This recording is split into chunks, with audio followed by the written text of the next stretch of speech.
Welcome to partialarc.com. Don't do that.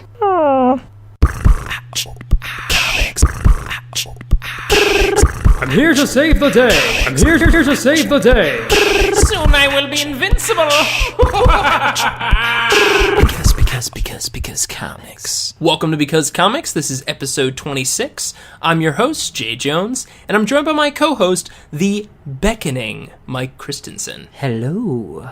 Come into my lair, said the spider to the fly. This is a nice lair. We've actually done this podcast off location than normal. Yeah. How would you describe this environment we're in right now? Sticky. I mean, absolutely, because I haven't been able to move. Is this intentional? Don't worry about it. It's fine. Have some more wine.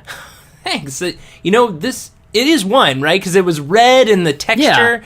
Yeah. Well, it's wine slooshes like that. Yeah, of course. It is terrible. I gotta be honest with you. It's a Bordeaux. It's blood. It's blood. It's blood. I'm drinking blood in a spider cave. So before I'm killed, let's get into our polls for this episode on our poll list. Why can't we just do them simultaneously? Just halfway through, maybe, guys. We'll leave it. Maybe halfway through my poll, I'll eventually just stop talking. Yeah. It's fine. No, pull list. We were going to talk about the comics that we're reading. So, Jay, what are you reading? What should we pick up at the comic book stores or Comixology.com? Guys, when you get to Comixology.com, a real place, and you kick in the digital door and you scream at the top of your lungs, you will point at that weird faceless creature that runs the internet store. You know that creature. His name's Hector, and that's offensive. Hector. I know. I'm sorry, Hector. But when you stare into Hector's void face, you will yell, "Give me Howard the Duck." Because, guys, Howard the Duck, written by Chip Zdarsky and drawn by Joe Quinones. I'm sorry if I mispronounced that. Either of those last names. I think Joe sounds right. Right. Joe, tough name to pronounce. Chip Zdarsky, who is the artist on Sex Criminals. Yeah, but, guys, Howard the Duck. Now, to say that I could ever be sitting somewhere and telling people that I like Howard the Duck after seeing the George Lucas film is a thing. Did you watch it? Have you watched that movie? I saw it, yeah, like a long time ago. And they actually mentioned it in like the opening. They're like, he's been this, he's been that. Also, a George Lucas project at one point. Like, they reference it offhand. So Howard the Duck, he is a duck. He's also a private detective, if you don't know. And the comic opens with him getting sprung from jail. He meets a fellow inmate. He's actually thrown in with the women because someone on the male side has an allergy to ducks. It's really goofy. But he gets sprung from jail. Not sprung, he's released. And he's walking home. He meets a new fellow girl who's probably going to be, helping him out on cases and things like that. His girl Friday. Yeah, and this first issue, basically, we're just getting the lay of the land. He works as a private investigator. He has, no money. He's, he has, someone come in for a case, and he's like, yeah, leave your information with my assistant. And he's like, do you mean the pile of newspapers? And it's just a pile of newspapers with, just a face drawn with crayon on, an upside-down bucket. And it's just like, yeah, my assistant. So, clearly, Howard's not kind of falling on hard times, but he's smart. The stuff about this book that really shines is some of the peripheral pieces, and Chip does an amazing job at doing just some small stuff here or there, and also straight-up comedy with this issue. Yeah. One thing that comes to mind is She-Hulk. When we see her sitting in her office, she's staring at a computer screen while listening to Taylor Swift, and on the computer screen it says, 20 cats that'll make you forget you live in a world of superpowered wonder and horror. Which, to me, is an amazing cat video that I wish totally existed. That's not a cat video. That's a BuzzFeed. That's like a BuzzFeed article. Also, what's even better, Howard gets this new person that comes in for a case, right? He's like, I've come to you, Howard. I need something solved, right? Yeah. He gets Howard's information by an ad he runs at the local movie theater, like they did back in the 50s. Wow. That nobody does anymore. It's constantly referenced that Howard is, out of his time. He calls women doll, and they, threaten to slap him at every turn. And his ad is this. The first image comes up, and it goes, who is he? And it's blocked out his face, and it says, he's trapped in a world he never made. And a man in the audience goes, Larry David? Then it cuts to the next screen, and goes, who is he? He's a duck. And the other guy goes, Donald? And then the last goes, he's Howard the Duck, private investigator. And basically everybody's like, I don't know. And at the bottom it says his phone number, 555 Duck Dick. And then right below that, it says, no website, not even a Tumblr. That's his advertisement at the local theater. So here's the thing that I don't know if you know the historical context of that. Trapped in a World He Never Made was the tagline of the old book. Right. Marvel was sued by Disney because Howard the Duck looked too much like Donald Duck. That's amazing. So, like, now it's okay, like, because he still doesn't look like Donald Duck. Because they're all under the same umbrella. Now it's all owned by Disney, but, like, he still doesn't look, he looks like the redesigned version. But the Donald reference is definitely actionable. a wink at that. Yeah. Yeah, that's a direct wink. Guys, the characters, everything, it's amazing. So I highly recommend picking up Howard the Duck. It's really fun, and I can't wait to see where it goes. Great. That sounds awesome. Yeah. All right, Mike, what is your pull for this episode? My pull is a Boom Studios comic called Hexed. And it is written by Michael Allen Nelson and drawn by Dan Mora. And it's about these three women, one of whom runs a museum, one of whom is the intern, and one of whom is basically John Constantine meets Faith from Buffy, like the Eliza Dushku character. So she's like, the first issue opens with this like art museum theft that these people in like night vision goggles and like SWAT gear and stuff, and she's just standing there in like a hoodie with no sleeves and sneakers eating an apple and being like, what are you guys doing? Like just watching them? Yeah, she's like, the security's a guy named Bob, and then she shines a light in their eyes and blinds their night vision goggles. Then she carves something into the apple and turns the worm in the apple into a giant snake, which then like attacks them and like wraps them up, and then she like steals... I love everything about this situation. So, and then people start jumping through paintings later in the series. What? Like in and out of paintings, like because of magic, because magic is a thing. Yeah. Oh my god, guys. Hexed is so much fun. Her name's Lucifer. Hold on, wait a second. The main character's name is Lucifer? She hates being called Lucy. Just hates it. She definitely wants to just be referred to as Lucifer. Yeah. Wow. And the woman running the museum is named Val. And then there's this girl, Raina, or intern, is how she's often called by Lucifer. No, Lucifer does not like Raina. Raina doesn't like Lucifer. Like, they don't... It's so strange. I feel like someone named Lucifer would just have really an open heart to everything around them. It's so sarcastic and fun. You get lines like, "Hush, dear, Lucifer's going to help you." Later in the series, you get a line like, "Now, if you'll excuse me, my corpse is getting cold." Like, it's just... Magic is there. Magic's a thing. Mm-hmm. Magic's a thing that only certain people can do. So, like, the intern's whole thing is like, what? Magic? Because she didn't know about it before issue 1. Right. Like, she is finding out about it when people start jumping in and out of paintings, and she is very frightened and wants a raise. But like, it's so, like, great, and, like, there are rules to the magic, but it doesn't, like, it's not like, well, today we have to talk about the rules of Hokum Pokum. It's just like, oh, well, don't use the Sister's Circle. No, it'll be fine. Lucifer, that is a terrible idea. Well, maybe I'm just better than you. Like, it's just, I can't explain Hexed. Just read it. It's so much fun. The characters are so great, and they're so well-defined so fast. The villains are really interesting, because there's like two kind of main forces, at least in the first, like, 4 or 5 issues, and like, man, guys, I'm just delighted by Hexed. Well, that was a fantastic pull. Mike, let's dive into the main segment, Before You Eat Me. Avengers number 57, Behold the Vision. I don't know if you've heard, there's another Avengers movie coming out. Yeah, that's right. It was, it's written by... directed by... Yeah, that guy. Somebody. That's the one. No, I'm really looking forward to it. It comes out in awesome. like 2 weeks, I think. 2 weeks from this episode, roughly. I cannot wait. Oh, man. Well, fantastic. You're going to have to, because it doesn't come out for 2 weeks. Yeah, it's not around. But sorry. I don't have a time machine yet. Yeah, but the main character, not the main character, the main villain in the film, it might as well be the main character. It's played by James Spader. It's called Ultron, right? Yeah. Featuring the Avengers? Yeah. Ultron and his Avengers friends. I'd watch that movie. It's just a Christmas special. It's just him inviting Avengers friends over. Well, look secretly who's there. trying to kill them like the whole night. They're like, Ultron. He's like, I'm sorry. But yeah, Ultron. Ultron's the main villain. Ultron is a robot. He is. Played by James Spader, and it looks great. Who's also a real robot. So. I mean, at this point, I wouldn't question it. The man's amazing. There's another character who we haven't seen in many of the trailers, except for like little glimpses. Mm-hmm. The Vision. Vision's in the film played by Paul Bettany. Paul Bettany has been playing Jarvis this whole time. Yeah, who's not a real live butler who once had a thing with May Parker, which I unfortunately found out about through this show. But yeah, the Vision is a character who I don't know if people are that familiar with. Now, Ultron also. Ultron is, he's a robot. You kind of get his deal from the trailer pretty quickly. I mean, Right. the comics is a little different, and we'll get into a bit of that with this. This is Avengers 57. It's written by Roy Thomas and drawn by John Buscema. It opens with a mysterious figure walking through the rain, heedless of the weather, because it does not touch him, is the quote.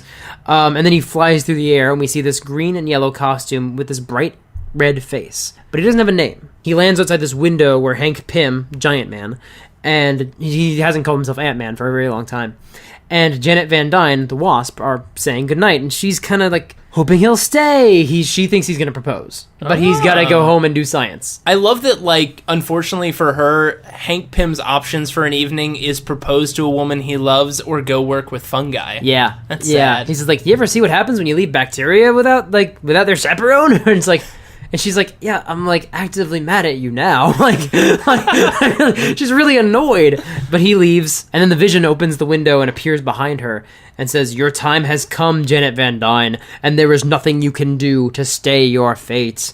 And she says, no, it's some sort of unearthly, inhuman vision. Wow, Well- that's where he gets the name? And that voice, it's like something from beyond the grave. It's Paul Bettany. But Now, how does his name not end up being the grave if that's the whole way it well, works? here's the reason for that. The Vision is an old character from the 40s. Right. He's an old Timely character, Timely Comics before it was Marvel Comics. I think he was an alien space cop. Of course he was an alien He was like space cop. bald with a similar cape with like the fins and things. That's how space cops roll. Yeah. That's the uniform. I mean, sure. Damn it, McClane, turn in your fins. But she turns into the Wasp. She flies through a keyhole of a locked door, and she thinks she'll be safe. The door's locked and it's an inch thick. But then he walks through the wall. He materializes on the other side of the door. And then he fires lasers at her from his eyes, because that's a thing. Yeah. And then he clutches his head and collapses in pain and blacks out. After firing the lasers? After firing the lasers. Does he say anything like, oh, that aspirin I should have, and then collapses? No, unfortunately not. Damn. He's just down. Hank is outside. He's down on the street, and his transmitter goes off. He's like, oh, Janet's in trouble. He's whistling, holding fungi bottles. And he turns giants and climbs up the side of the building along the balconies. Wow. And as he's doing it, he's like, oh yeah, people are gonna freak out. Well, it doesn't matter. And there's people fainting inside the penthouses and things. He smashes his hand through the window, and Jenna gives him a hard time. She's like, at least this guy opened the window. I feel like that's a little unfair. Guys, she thought he was going to propose tonight. I guess she's a little bit still prickled by it. Honestly, literally, if he had waited 5 minutes to leave, they would have both been there when the Vision showed up. That's or true. when the unnamed green and yellow invader showed And up. boy, would have that made for a nice engagement story. Well, he was down on one knee, and then the giant space cop came in and tried to kill me. This one's not a space cop. I know. But anyway, they look at this guy, and they got to take him to Avengers Mansion and kind of figure out what's going on with this dude and call in the team. So we cut to the other members of the team. Now, the other members in this issue are Hawkeye and Black Panther. Hawkeye's hanging out with Black Widow, who, I swear to God, her Silver Age costume is garbage. Really? It's black, it's like that black corset thing that Scarlet Witch wears, fishnet top, fishnet spandex on her top, and a black mask and black hair. And God, she looks all kinds of terrible. It's an awful, awful costume. But anyway, she and Hawkeye are having a marital... Not marital, they're not married yet, but they are having a spat, essentially, because he thought she retired, and she's like, well, woman has a prerogative to change her mind, and she's crawling on the walls, which is the thing she could do because of her suit. What? She was spider-themed. Sure. She was spider-themed. That makes sense. You can tell by the horrible costume, the spider motif, for the spy. Guys, I'm so angry about this costume. Yeah. But anyway, he gets the call, and he's like, go figure, Wasp putting a damper on my love life. And Widow's like, what love life? It's been a week since we've even had dinner together. Okay, it looks like that character translated well into the new Hawkeye. Yeah, they're having some troubles. Yeah. Meanwhile, Black Panther's strolling along the streets of New York in his trench coat, he's depressed because he doesn't feel at home anywhere anymore. He doesn't feel like he's a part of Wakanda. He doesn't feel like he's a part of really the Avengers. He's not sure who he is right now. Then he hears someone shout about a robbery. These men robbed, and then that guy gets shot in the leg by these guys as they run away. And then Black Panther intercepts them, beats up the criminals, and sets a splint for the witness's leg. Oh, Like, that's he's nice. Guys, Black Panther's awesome. Black Panther's just so great. Now that's going the extra step. Instead of being like, you'll be going to the hospital, he's Yeah. actually ensuring that hopefully his leg is well taken care of. Exactly. And then he gets the signal, and he goes to Avengers Mansion, where Vision's body is laid out on a slab. There's instruments sort of observing him, and they're trying to figure out what he is, and they realize he is both man and machine. He's in every inch a human being, but all of his organs and flesh are synthetic. So it's like, a 3D printer, essentially. Like, they printed a dude. But Pym calls him a synthezoid, a name I once coined for an artificial human. It was an idea he had once, but he never really followed through on it. Oh, Vision's waking up. Or not Vision, this unnamed creature person is waking up, and he remembers his mission to kill the Avengers. He calls himself what the Wasp calls him, a vision of death for the Avengers. Dun, dun, dun. Vision rips off, picks up this huge slab of machinery, just rips it off of its, Right. foundation. I hope it wasn't expensive or used for anything. I think it was both. Hurls it at Giant Man. Panther and Hawkeye try to tackle him, and they can't. He easily throws them off. He's much, much stronger than he looks. I just imagine a person trying to tackle like a steel beam and just like hitting it and being like, oh right, this is made of mostly metal. It's essentially that. Yeah. It is essentially that. And it's not just that he's metal. Like, Giant Man can't pick him up, and Vision mentions he's able to control his own density. So he's able to make himself denser. Giant Man still manages to defeat him. He manages to pin him down. And then the Vision starts just shouting about killing the Avengers, but the others observe that he's talking like he's in a trance. Like, error, must kill, must Or it's more kill. like, no, I have to kill, like a hypnotized person. Right, okay. And then he kind of snaps out of it. Once he's defeated, he stops resisting, and he ends up just sitting in a chair, just trying to remember how he got there. Okay, I'm Paul Bettany. I was on the set with Joss Whedon. Oh my god, Joss Whedon put me into a hypnotist. But no, he does remember the metal being who created him and sent him after the Avengers was called Ultron 5. And the Avengers recognize that name. They faced him before. I need to say something here that I didn't know until I was taking notes on this comic, because I looked it up. I was like, yeah, wouldn't they know who Ultron is? Like, they've fought him before. Right. Hank Pym created him. Hank Pym does not know yet that he created Ultron. Really? So here's, to my understanding, Hank Pym created Ultron 1. He has since upgraded many times. Created Ultron, which then became self-aware, self-sufficient, self-intelligent, and rebelled. He hated his father, Hank Pym, and developed an Oedipus complex for the Wasp. Okay. Then he upgraded himself like 5 times, hypnotized and brainwashed Hank Pym to forget the robot had ever existed. Wow. So I don't know if they knew that yet or not, but I think they did, because when they say the idea of an artificial human is something that he had considered but hadn't followed through on, So he it's doesn't like realize he's that digging he- into like, oh, that's odd. I thought I had thought of this before. Yeah, I think that's what they're referencing there, because they haven't done it yet. But basically, Ultron, as far as they know, is just an evil robot. Just an evil robot who's attacked them He a couple doesn't times. know it was his creation. Doesn't know that yet. Interesting. But, now that Vision remembers why he was sent, he doesn't feel that compulsion to attack them anymore. In fact, he will lead the Avengers to Ultron. And they say, well, we've been hunting Ultron for weeks. We're happy to have his lead, but Hawkeye's still going to keep an eye on him in case he has some trick up his sleeve. Other than the obvious trap.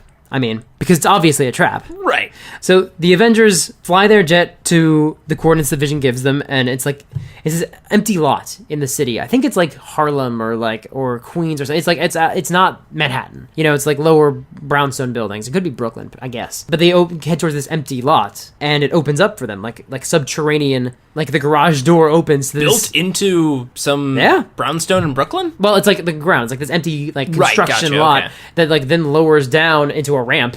And they're like, oh, how did it... Janet asks why it opened for them, and someone else... Because it's just a shot of the plane. We just have the dialogue. So someone else says that she's being unduly suspicious. Other than the obvious trap, Right. Because it's obviously a trap. Do they keep bringing this up? They're like, there's gonna be a trap. No, this is me. Oh. This is me reading this and going, Oh, I thought this is 100% a trap. Of course it is. Like, guys, Avengers... How long have you been superheroing at this point? 57 issues of being Avengers. I know you haven't all been there the whole time. I know the cast rotates I know out. not everyone hasn't died yet, but come on. But the Vision tells them that the door opened because he's there. Remember, Wasp, that they were expecting me to come back, so when I fly in, I approach, the door is meant to open for me. Obviously a trap, guys. Avengers, it's obviously a trap. But they're just wandering through this underground facility, and the Avengers ask who Ultron 5 is. What does he want? And Vision admits he doesn't know. Even he doesn't know that.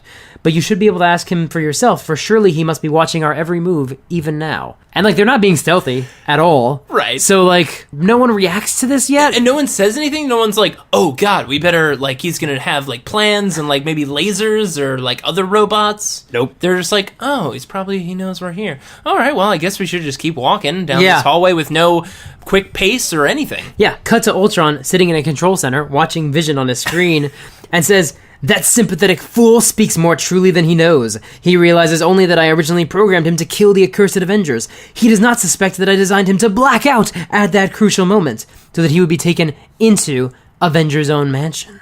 He does not suspect that alternately I had him programmed a second reaction into him, that if he failed to destroy them, he would lead them here, where I could annihilate them." How did he not realize that? How did he not? That's like supervillain textbook. That's like the first page. That's basic robot stuff. Yeah. Then the Avengers are attacked by gouts of fire, and they're separated.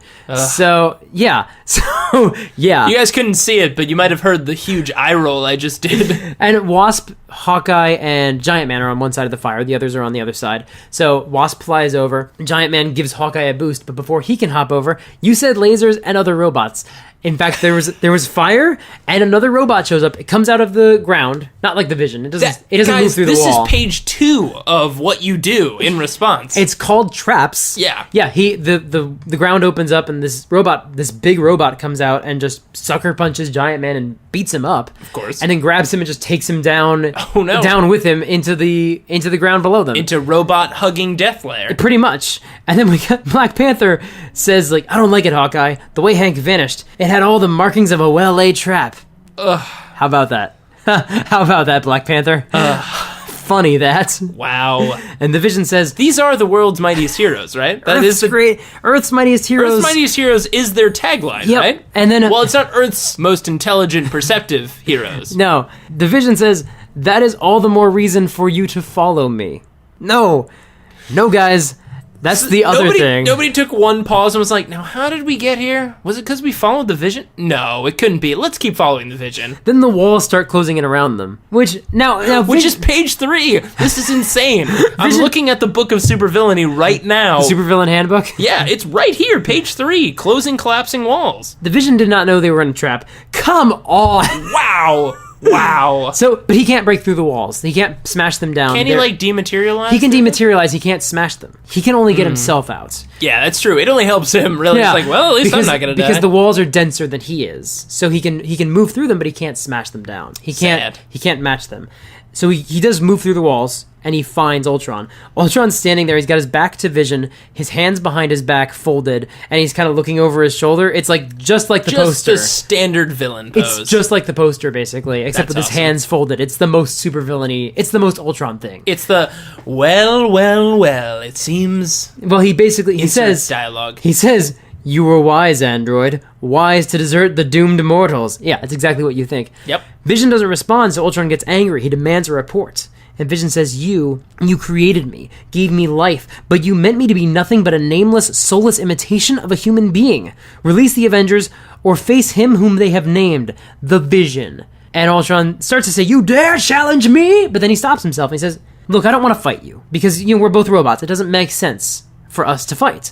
We are both androids. We are so above the groveling human race. If you wish the Avengers to be spared, then so shall it be. What means a few human lives to Ultron 5? And so he moves to the controls. Ultron 4 would have given but Ultron 5 was a punk. And the Vision asks, "Why this sudden change of heart, evil one?" Which is great. He asked the devil. And the Vision backhands him and says, "Ultron 5 does not change his mind, and has not even an artificial heart as you do." He needed to lull Vision into a false sense of security in order to overpower him, because the Vision's very, very powerful. But Ultron boasts that his only weakness are the twin electrodes on the side of his head. Those big fins that are exposed. Really? Yes, but Vision, his weakness is that he runs the pitiful gamut of emotions, including that of trust. That's why he had to pretend that he was going to release the Avengers. Vision gets out of his grasp, he doesn't die, and he asks Ultron, "I have human thoughts, human memories. Why, Ultron 5? Who or what am I?" Ultron doesn't answer. Ultron just tries to kill him. Ultron says, "You will never know because I will never tell you," which is like, Yeah, that's how that works. Like, you didn't you need say to- like you will never know, and that's it. Yeah, that you could have stopped the sentence there. Yeah. That is not For the a robot, he's not very efficient. Yeah, I with was his about to- dialogue. that is not the economy of storytelling I expect from androids. He leaps at the Vision, whom he invented. The Vision makes himself intangible, so Ultron smashes into a console, which explodes, and he dies. Wow. The walls. Was this before Ultron? Like, doesn't he make himself into like adamantium? He's not adamantium yet. This is why he's like, oh gosh, right? All the exploding consoles I keep around myself. I probably should make myself a little more durable. Also, if like my- that Vision I made. Also, if my weaknesses are going to be on the side of my head, that feels like a design flaw. Yeah, that probably. That's Vision 6 or Ultron 6. But yeah, he's not adamantium yet. He actually, again, found out taking notes. He had adamantium before anyone else did. He's where Really? we first heard adamantium. He was OG adamantium. Yeah, exactly. Damn. But yeah, the walls stop closing in. The robot carrying Giant Man collapses, and the Avengers are saved. Like the standard, you kill the one big robot and then all the other robots turn off. He also smashed the controls. Right. But the controls exploded. Yeah. So they go through Ultron's remains, but his head is missing. So they assume his head was just destroyed in the explosion. Again, the best superheroes. Guys, let's just assume that everything went well, that the villain is dead forever. You know, the robot we thought that was dead before. No, they didn't think he was dead before. Oh, okay. This is the first time he's died. Okay. To their credit. Right. And they're like, well, let's just leave and hope everything went fine. And the last thing we see is his head, Ultron's head, sitting in that... I don't know how it got there, but it's in the empty lot. It's basically on the surface. Okay. In just like an empty lot. And Kids are playing kickball with it. a kid will show up and do that. Oh, wow. So what happens is first, we just have narration. I met a traveler from an antique land.